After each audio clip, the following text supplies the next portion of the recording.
खत विक्रेत्यांवर कृषी विभागाची धडक कारवाई, परवाने निलंबित, शेतकऱ्यांना दिलासा। खरीप हंगामाच्या तोंडावर खतांची अवैध साठेबाजी करून जादा दराने विक्री करणाऱ्या दुकानदारांविरोधात नंदुरबार जिल्हा कृषी विभागाने कडक कारवाई सुरू केली आहे।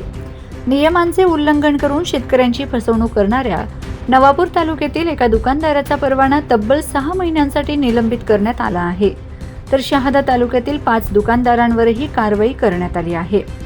जिल्हाभरात कृषी विभागाकडून धडक तपासणी मोहीम राबवण्यात येत असून शेतकऱ्यांना दर्जेदार खते योग्य दरात उपलब्ध व्हावीत आणि कृत्रिम टंचाई निर्माण होऊ नये यासाठी विशेष पथके सक्रिय झाली आहेत। जिल्हा अधीक्षक कृषी अधिकारी शंकर किरवे व श्री हडपे यांच्या मार्गदर्शनाखाली तालुका कृषी अधिकारी व खत नियंत्रण पथकांनी विविध भागात खत विक्री केंद्राची तपासणी सुरू आहे। नवापूर तालुक्यातील विसरवाडी येथील शनी साई ॲग्रो ट्रेडर्स या दुकानात तपासणी दरम्यान गंभीर त्रुटी आढळून आल्याने संबंधित दुकानाचा खत विक्री परवाना 6 महिन्यांसाठी निलंबित करण्यात आलाय।